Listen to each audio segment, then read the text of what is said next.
Kia ora everybody. I think we'll start this morning singing together, so can we all stand please? He honore, he kororia,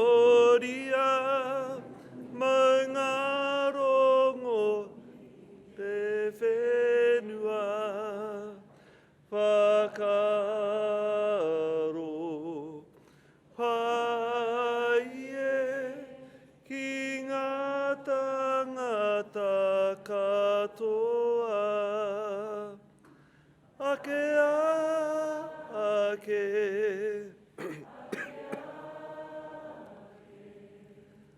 Amine,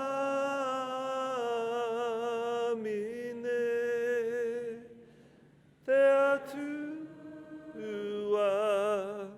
te piri i ngā tōku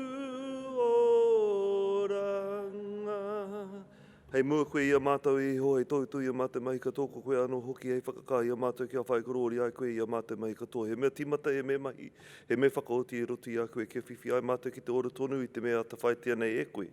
Ko i ko raiti toki tō tātou ariki. Amene. E noho tātou. Good morning everybody. I hope you rested well. I ended up in A&E last night and oh, thank you. Just to, I won't take you on that journey, but there are about 4 or 5 other people from the hui here in A&E last night, so we had a good debrief on yesterday because it was a long wait, and there was a broken arm and all sorts of things going on. So please look after yourselves throughout the day.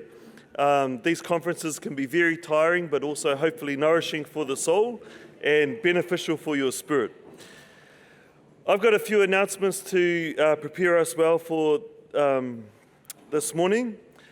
We recognise that for those of you who are using the app to send through questions to either the panels or the keynote speakers, that if you are on a Samsung or an Android device, your questions might not be going through very well. So Sue from Pens is happy to take a PM and then she'll text those questions to me so that your questions at least can get to the stage to be asked if we have time. Just want to really do a big shout out to all of the sponsors. We understand we're going to recognise them in a more formal way later on this afternoon, but we understand that some of you are leaving early, so we just wanted to, from the front, publicly recognise your support and contribution to help make this all happen. So let's give a round of applause.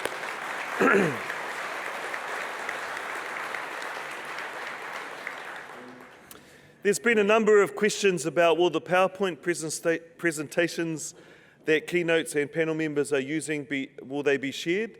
And these sessions are also video recorded where speakers have given their permission for their content to be shared or their videos to be distributed. Those will come out on the website in due course. So yes, that content will be shared where speakers have given their permissions. Going to ask for your cooperation again. A lot of people got online early and they registered and they enrolled in workshop sessions. And yesterday, for those of you who didn't enroll in workshop sessions that went straight to that space, the people that had enrolled weren't able to get into those sessions because they were oversubscribed. So if you can make sure, if you have not registered for one of the keynote sessions, please look to go to the workshops that have space in them to make it fair to those who were early and registered for those particular spaces. If you're unsure about what workshops still have spaces available, down in Oceania on really big screens, there's the available workshop spaces with how many seats are available. Also check with the people at the door that are helping moderate that traffic flow into those rooms. I know that in here, in the bigger space, the workshop on funding for systems change will be held in here. So if you're not sure about where to go, that workshop was way oversubscribed yesterday, so it's in high demand. So if you're not sure about where to go, staying in this room after the keynote will be the best place for you to be. And for those of you who are not in the systems change workshop, if you could exit this space so that they can set up for that workshop. I think those are all of the announcements for this morning. And if any of you, like me yesterday, was just soaking in a lot of the knowledge shared and giving myself permission to have all the feelings that comes when challenges and inspiration is put from the floor. Don't try and silence those feelings that you're having. If you're feeling deeply challenged, if you're feeling angry, if you're feeling upset about some things, if you're feeling really inspired, those are good things to feel. The important thing is what you do with those feelings as you move forward down through your work to process them well so they can translate into growth. Growth for you, growth for your organization, and through your organization, growth to the communities that you exist to serve. Right, it's my pleasure to kick off our day with our first keynote speaker. Excuse me. I got lots of medicine, rongoa, from last night, so I'll get myself there. Vule. Vule's coming to us to speak around breaking down the walls, how charities and funders can work effectively together to end injustice. Vu is the Executive Director of the Seattle-based non-for-profit Rainier Valley Corps that promotes social justice by cultivating leaders of colour and strengthening organisations led by communities of colour. Ladies and gentlemen, I'd like to welcome to the stage Vule.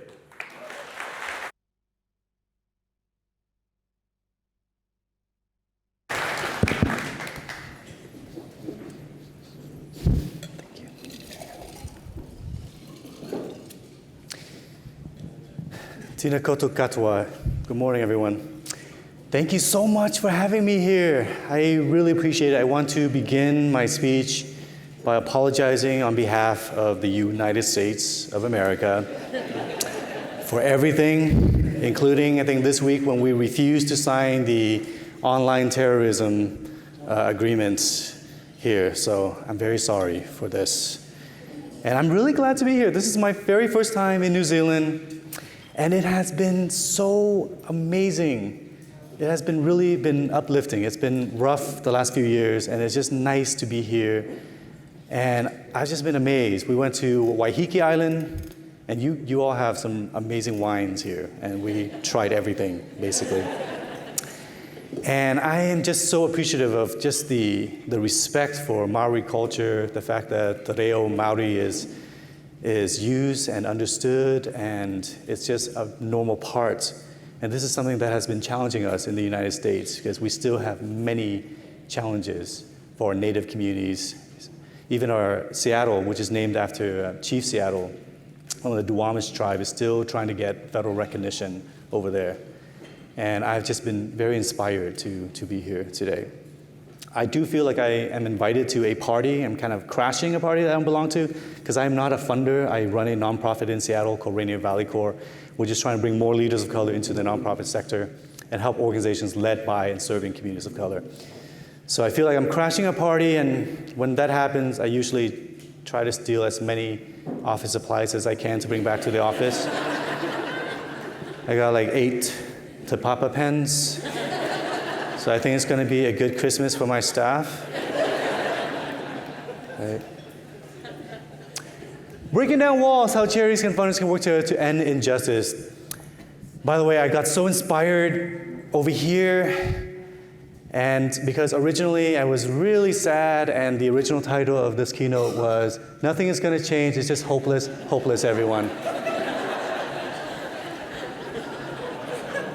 So, thanks to you all, we're going to have a more optimistic, still challenging conversation, okay? By the way, there's going to be pictures of baby animals on every single slide except 3. And that's because Japanese researchers discovered that looking at pictures of baby animals increases our productivity.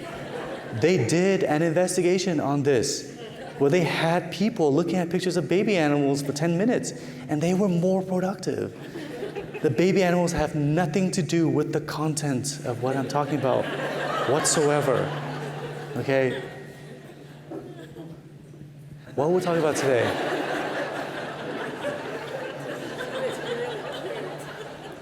I was trying to figure out what we want to talk about today, because I've been here for the last several days now, attending some of the workshops, and I really appreciate the porphyry that I was privileged to be invited to. And I'm like, what do I have to teach this group of brilliant, good-looking people?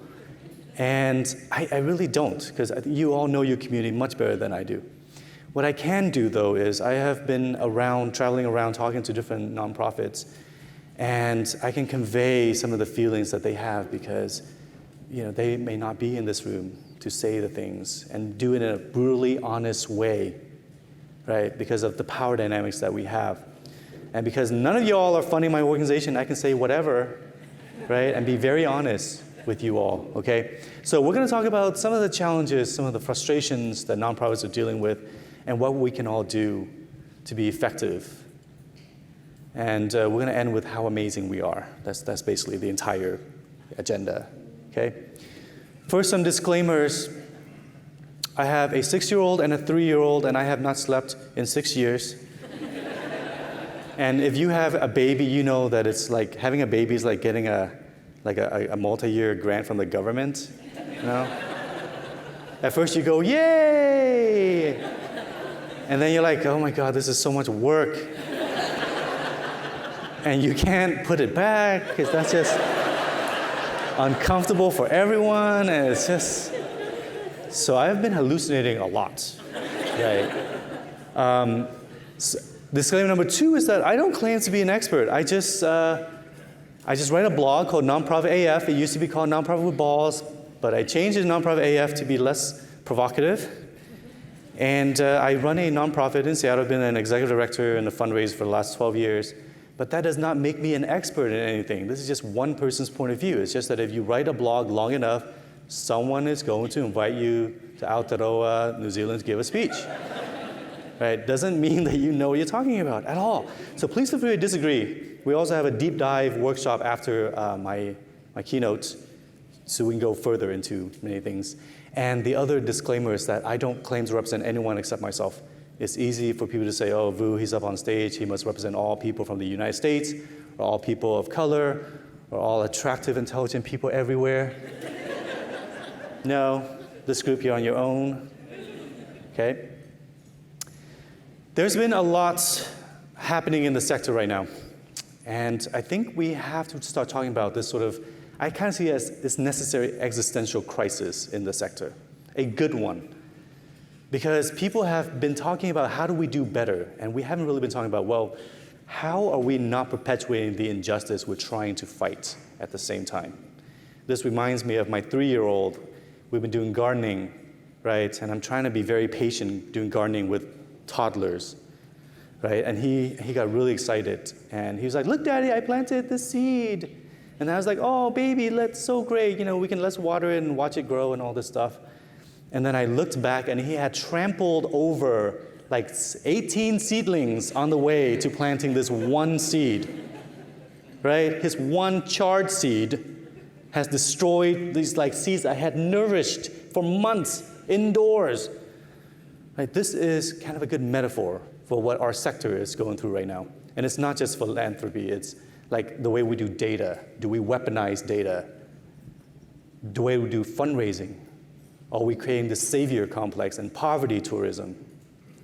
All of us are thinking about these things. We have to think about these things. And philanthropy is the same.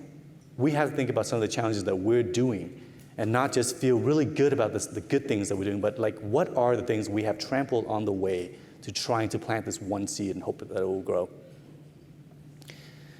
It's been really urgent now. I know that you all are still in mourning from the shooting. And there's so many things right now. In the United States, we still have children who are separated from their families and are kept in cages. The work that we're doing is extremely urgent. We know we have climate change that we have to deal with. And also, it's not just urgent on the issues that we're dealing with. It's urgent on the fact that many of us now are getting tired.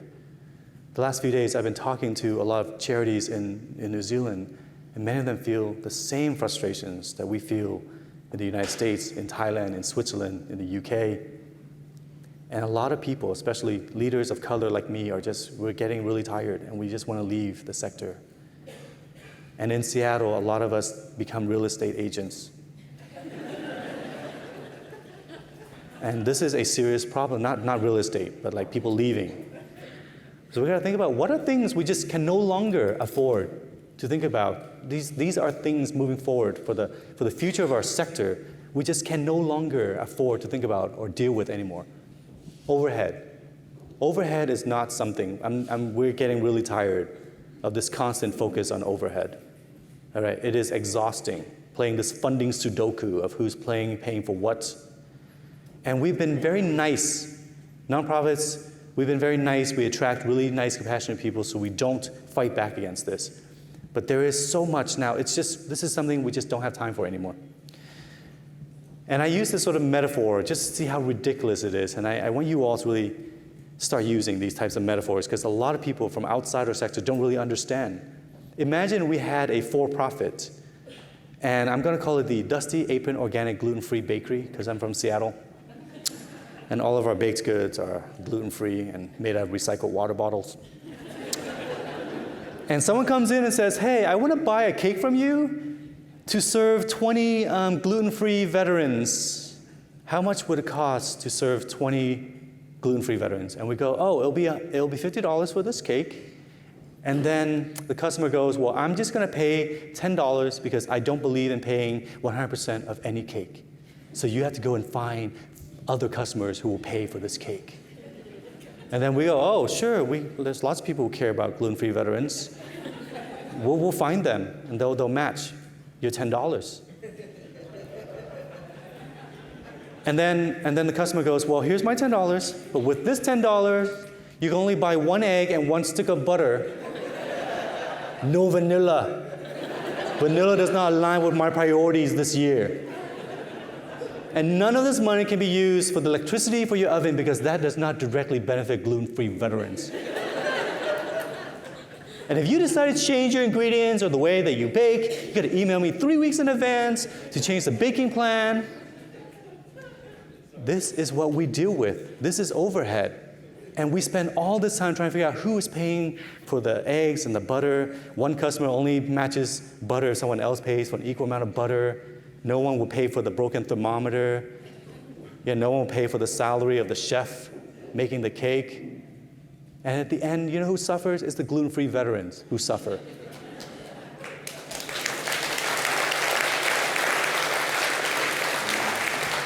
We no longer have time for this. We just don't.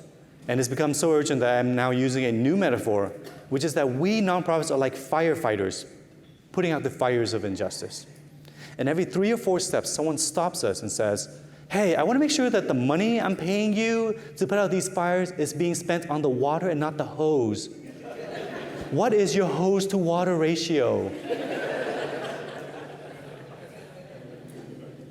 If we keep getting stopped to answer ridiculous questions like this, then we are not going out there to put out the fires. We don't have time to put out the fires. We're prevented from putting out the fires, which means that the fires of injustice are spreading. If any of you are focused on overhead, it's not just an annoying thing. It's perpetuating the fires of injustice. We need to move on. We don't have time to talk about overhead anymore. Move on.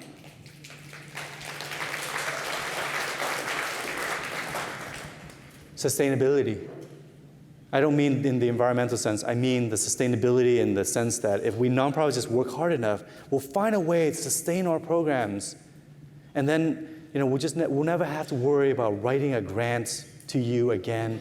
And it manifests in this question, what are you going to do when this money we give you runs out? How are you going to sustain this program? And all of us have been trained to BS this question. And we say things like, oh, we will increase the board and staff's capacity, reach out to individual donors, we will establish a relationship with local businesses, and we will sell the artwork and cookies that the kids in our after-school programs make door to door as earned revenues. All that is a euphemism for we will leave you alone and bother other people. And actually, there's a blog post I wrote called Standardized Answers to the Sustainability Question. There's like different versions of it. And you can just go and copy and paste, and I've been encouraging people to do this. And an ED from Oregon emailed me and said, Vu, I just copy and pasted your medium length form to the sustainability question and got $25,000. It is not a good question to ask because it is deeply insulting to expect nonprofits who are doing the work and filling in the gaps that governments and for-profits leave behind, cleaning up the messes society leaves behind, and then we're like, how are you paying for this mop? How are you paying for this bucket? Like the fact that we're cleaning up the messes society should be enough. And if you want something to be sustainable because you think it's an amazing program, then sustain it. That is what we need. That's sustain it. Corporate arrogance and bisplaining. Bisplaining is like mansplaining, but when a business does it to a nonprofit, as if we had no idea what we're doing. And I've been traveling around the world, and people are like, "Vu, you work in nonprofit, huh? Have you heard of this thing we do in the corporate world called accounting?" This is what we deal with all the time, and it is absolutely ridiculous, right? We are dealing with extremely complex stuff with some of the most restricted sources of funding ever, with some of the least amount of stability, and yet people are like, well, you know, you should be more efficient. You should be more like us. You should be, and we put up with this without really understanding the differences between the two sectors. One major difference is that as we nonprofits become more and more successful, we incur more expenses without an equal increase in revenues. If Apple sells 1 million iPhones this month and it sells 2 million iPhones next month, it doubles its revenues. If we serve 100 seniors or kids this month and the program is so wildly successful that next month 200 of them come, we double our expenses now, and then we have to go scrambling for funds. What kind of model is that? Where the more successful you are, the less sustainable you are. Another major difference is that we are expected to perform miracles with the amount of money that we are given. We gave you $10,000 last year. Why didn't you end homelessness?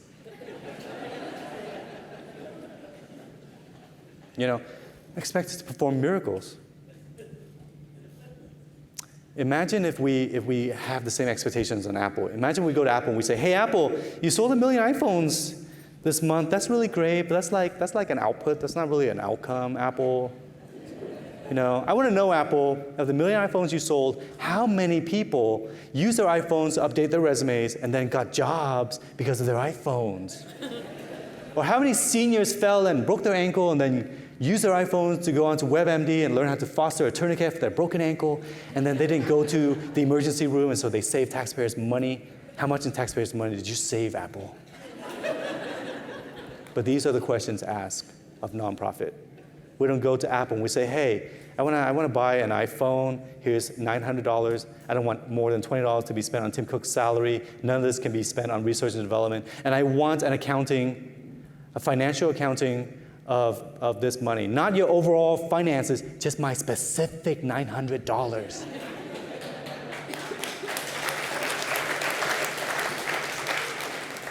We do not have time for this anymore. We've been intellectualizing a lot in this sector. We have summits. We have white papers. We go, in the United States, we go to these summits and we have these easel paper and we put these little sticky dots on them. Do you do that here? Yeah, the sticky dot thing? I'm tired of the sticky dots.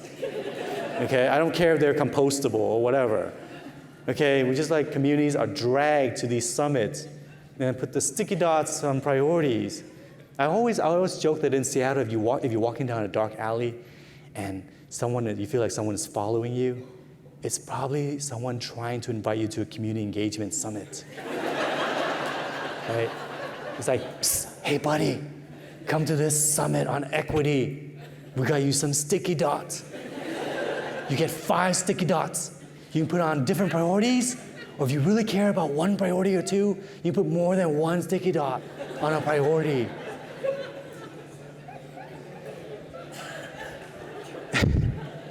And people do this, right? And then their opinions get ignored. It's like, oh, sorry, we don't have, our trustees, they got to determine these priorities, so sorry, we'll have to wait. We're tired of this. Like the constant intellectualizing. We are very good at intellectualizing. We love it. We need to stop it. Okay, I would like to see fewer white papers and more gathering people at the rallies and packing town halls and city councils, getting people mobilized to vote and things. But we don't do that. We just sit still in a room, right, and feel really good about ourselves and eat really tiny pieces like sandwiches and things. Power dynamics. We got to really address this. This is a huge issue, right? And it's been linked to things like safe spaces. Safe spaces. I know there's been some frustration, and this is something we do all the time. It's like this. Where are our nonprofit partners in this room? Right? We had a conversation with them. They're like, why weren't we invited to the summit? We're talking about trust, and yet the people that we should be trusting are not even trusted to be okay with having these conversations and not solicit or whatever. Like, these are things that we really need to get a hold of. We're planting the seeds of trust while we're trampling on the seeds of relationships, the seedlings of relationships. Funder fragility is a lot like white fragility, right? Sometimes I go and I give speeches to funders, and I'm like, you need to do this and this and this. And the funders go, how dare you, right? We're trying our best, and our trustees have all the power. And one person actually came up and was like, Vu, I just want to let you know that like giving away money is just as hard as running programs. And I was like, hold my beer. No one is saying that you all work harder than nonprofits at all. We know. Some of my best friends are program officers of foundations, so I know, right? I know how hard you all work. But it's not the same sort of difficulties. If you are not at home crying into your pillow because cash flow might mean that you might lay off half your team next month, then it's not the same. It's just not. Please don't say that. You have to understand that you have power, and with power comes privilege, but also comes with fragility. And sometimes the best thing you can do is just listen and not be defensive. We got to stop treating nonprofits the way society treats poor people. This is what we do. And I see this over and over in the United States. Like, I know that you're poor, we want to help you, here's some money, but you can't spend it on this and this and this. You can't buy diapers with it. In the United States, poor people can't buy diapers with the money we give them. Diapers are very expensive, right? Or we'll help you until a certain point where you might become stable, but then, you barely reached that threshold, well, obviously you don't need us anymore. You have 3 months of reserve, well, we're not going to fund you anymore. It's the same. We got to get out of this mindset. Conservatives versus progressive funders. I know one of our keynote speakers, Ani, brought this up yesterday. This is a major point now. Conservative funders just fund more effectively. We have to admit this. They do. And they fund in ways that engender trust and effectiveness, right? We got to move towards trust-based grant making, where we can't have this sort of bad apple way to determine policies where we just assume that nonprofits are going to screw us over. And so we have to make sure that they apply with 20-page applications and write reports every week and put in a budget and all of this stuff. That's not trust-based grant making.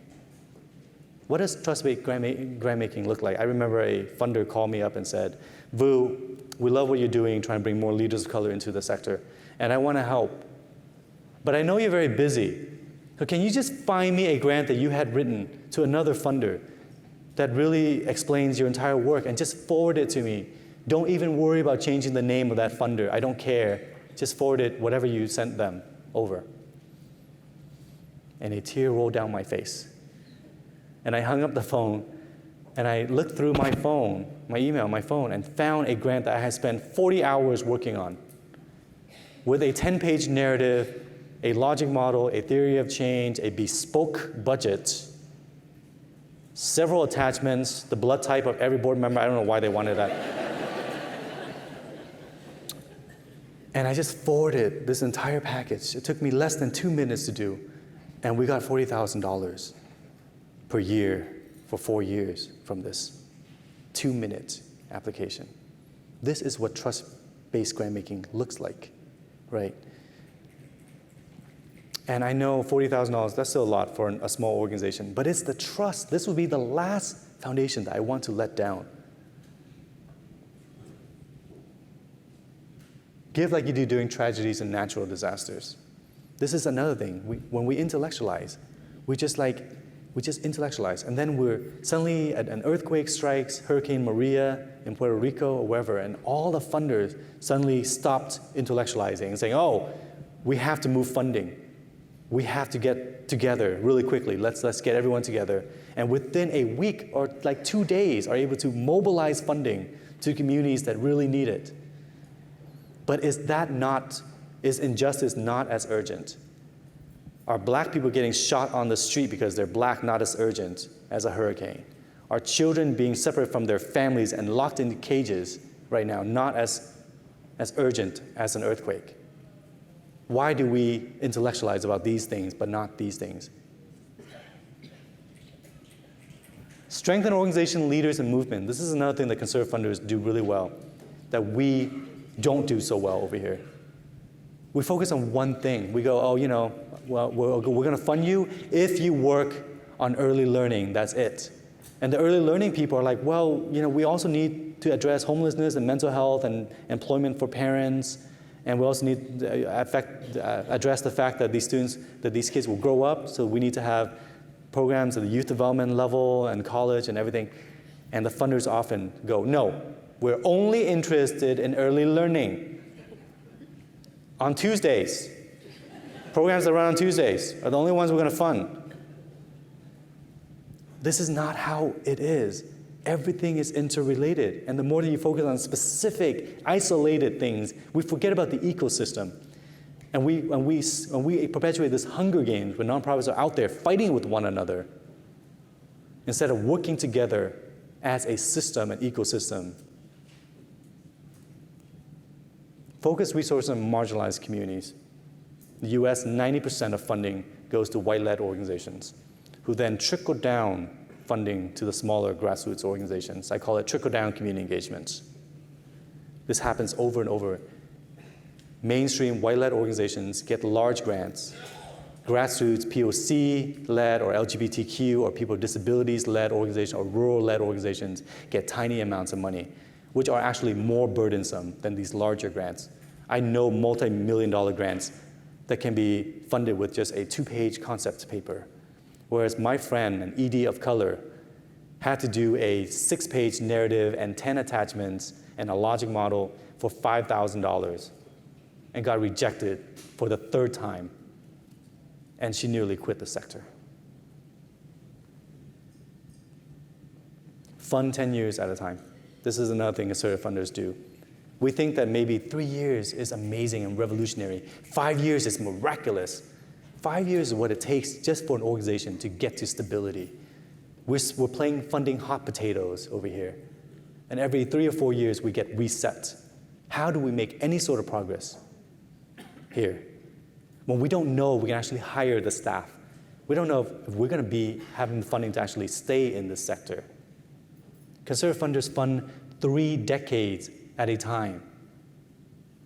Can you imagine the NRA, someone going to NRA and saying, hey, we're funding you for 1 year.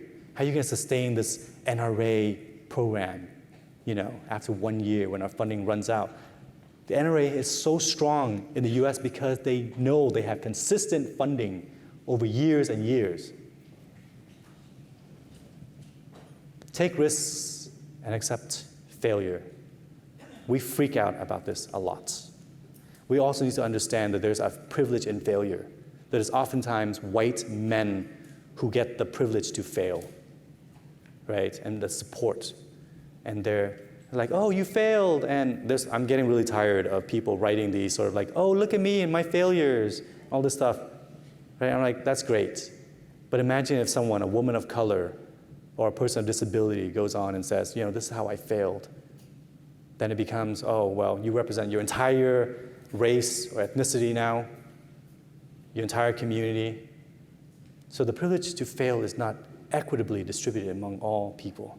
We have to be thoughtful about that. Fun and engaged in advocacy and policy work.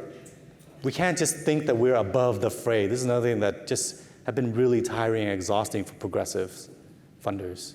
I mean, people on the ground. We need to fund this and be involved. Diversify your boards. Get out of the weeds, focus on bigger picture. Stop micromanaging your staff. Give them the power and autonomy to make decisions. Ground the work in race and equity. You say 5 minutes, Marcus? Okay. I'm getting 1 minute over here. I'm going to take 5 minutes.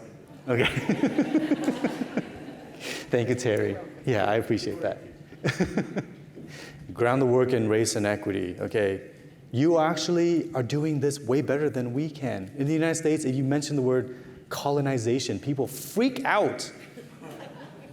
Right? There's a bunch of stuff we can learn from over here. Right? And over there, I'm trying to tell people, look, you don't have, I know it's difficult, but you don't have to freak out about talking about race. There's a great guy I really like called Jay Smoot. He recommends that we move away from this tonsillectomy model talking about race, where like you attend one Undoing Racism workshop, and it's like you got your racist tonsils removed. And then, yeah. And then you get really offended when someone is like, you said something racist, like, how dare you? I attended a workshop. Jay Smoot recommends we move towards this dental hygiene model talking about race, where we look in the mirror every single day, and we brush and floss every day. And when someone says, hey, you got a little bit of racism stuck in your teeth, we go, oh, thank you for pointing that out. How embarrassing. I'm going to go to the restroom. I'm going to floss it out. Right? Doesn't mean that we're bad people. We're all going to make mistakes all the time. Right? But we have to talk about these things. And we have to brush and floss every single day. That's the only way we're going to get the minty fresh breath of social justice.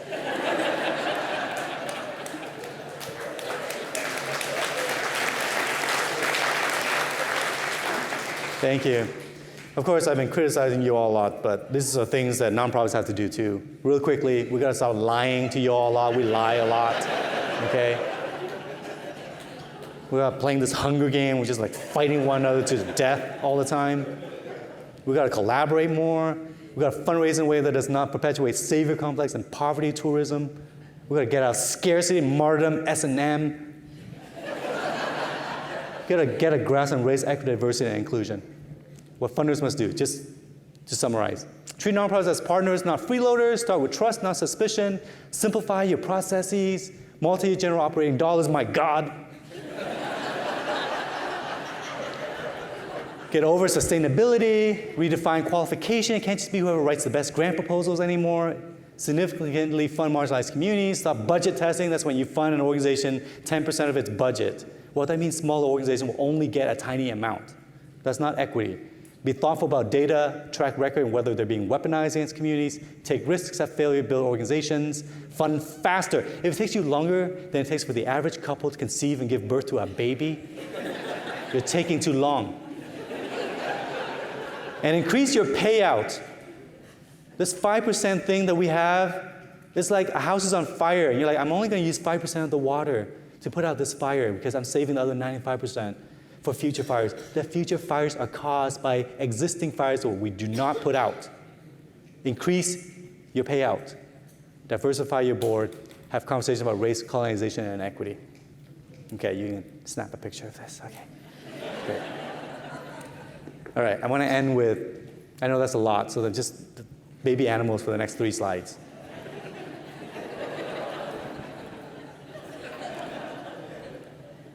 Winter is here. We got to work more effectively together, okay? The ice zombies are coming. And I want to end with, we are Jedi unicorns. People ask me, what's with you and the unicorn thing? Why do you love unicorns so much? I'll tell you a quick story. I got my master's in social work, and then no one would hire me. So I got this freelance writing gig with a company called Bella Sarah. They do card games aimed at girls aged 5 to 12. And you buy these cards, and they have these unicorns on them, and then they have a code, and you use the code to unlock a unicorn in this virtual world. And then you take your unicorn around and you teach other unicorns about love and friendship and community, and you grow things in your unicorn gardens. And I wrote the dialogue for these unicorns. I would write things like, "Hey, Sparkle Wing, would you grow me a moonflower?" The company went bankrupt 6 months after I was hired. But it made me think that we are the unicorns that we seek. We're the ones going out there teaching people about love and friendship. This is what you all do. In the darkest of times, it's philanthropy and nonprofits working together. We are the beacon of light. We can accomplish so much together. Marriage equality in the United States, that's a great example of funders and nonprofits working together, hand in hand, to address something amazing for society. But we have to get out of all these things like overhead and sustainability and the lack of trust and the power dynamics. We can do better. And I know the last few days, there's a whole bunch of stuff we've been learning how to improve, and then I gave you more stuff to think about and probably infuriate some of you. And it's easy for me as someone from outside New Zealand to come over here and tell you like all the stuff you're doing wrong. I know that, that's easy. I can just fly home and watch Game of Thrones. But I want to leave with just, I really appreciate all that you do. I know this work is difficult, and we have so much that we have to deal with. And I want you to remember that your work affects real people on the ground. It matters. Thank you.